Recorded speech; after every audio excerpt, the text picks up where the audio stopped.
السلام عليكم، عاملين ايه؟ انا سيف الدين وليد معكم من قناه مجنون معلومات، وده اول فيديو ليا في المحتوى ده. اتمنى طبعا انه يعجبك. انا طبعا كنت بعمل محتوى تاني على القناه دي، ولكن بطلته من 3 سنين بسبب بقى الدراسه وكده والمشغوليه فيها.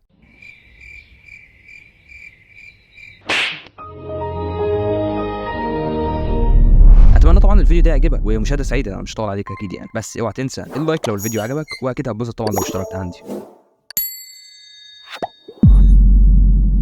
نيجي للسؤال اصلا اللي احنا بنفكر فيه، ايه هي المجره؟ ببساطه كده، المجره دي تجمع كبير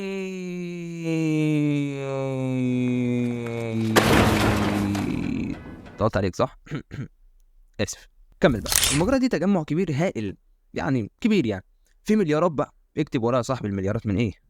نجوم، كواكب، واقمار، وكويكبات، ونيازج، وبقايا نجميه. فكرتني كده خلصت؟ لا لسه معاك بقى كمان شويه بقى مجالات مغناطيسيه مروعه. يعني سبحان الخالق. طب يا عمنا، دي هي المكونات. ايه هي بقى المجره؟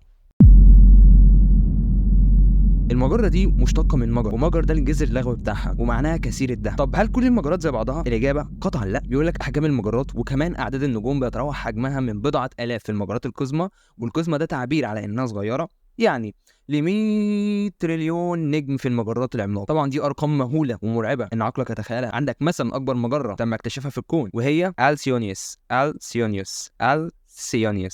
Stop it.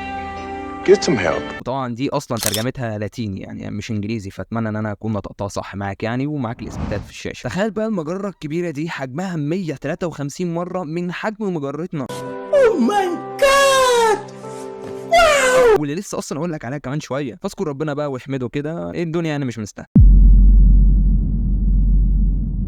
مع اختلاف بقى احجام النجوم دي كلها بتاخد مركز ثقل المجره مدار ليها. ولو عايزين بقى نصنف المجرات فيبقى عندك 3 تصنيفات: 1 الاهليجيه، 2 الحلزونيه، 3 الغير منتظمه. طب سؤال ممكن يجي على بالك، هو ايه اسم المجره بتاعتنا؟ طبعا انا عارف ان انت عارف الموضوع ده وان انت خدته في ابتدائي، وانا والله برضه خدته في ابتدائي بس انا كنت ناسيه، بس هو الموضوع حلو بصراحه. المهم اسم المجره بتاعتنا هو درب التبانه او الطريق اللبني. ولو هنيجي في التصنيف بتاعها فهي مجره حلزونيه الشكل، ودي بقى فيها ايه؟ الشمس والارض وبقيه المجموعه الشمسيه اللي انت عارفها، وكمان مئات الملايين من النجوم. رقم خرافي طبعا اكيد يعني سبحان الله. بجانب بقى ايوه، طب انت عايز ايه دلوقتي؟ بجانب بقى سحابات هايله من الغبار والغازات والذرات في كل اطراف المجره.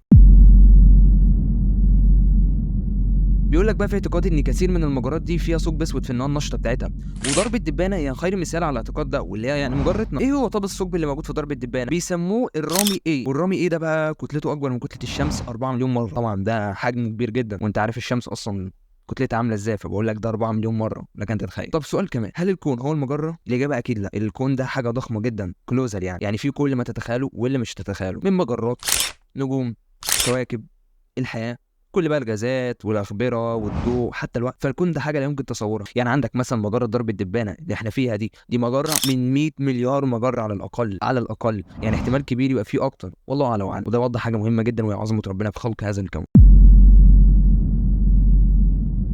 وفي النهايه طبعا في حاجات كتير انا ما قلتهاش، بس ان شاء الله اوضحها في الحلقات القادمه.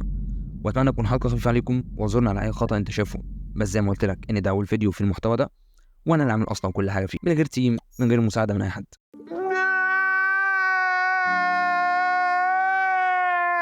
فاللي حابب ان اتكلم في حاجه معينه يا ريت يقول لي في التعليقات، ولو عندك تعديل عليا اتشرف طبعا انك تقوله. رابط التواصل موجوده في الديسكربشن. واسف على الاطاله. سلام.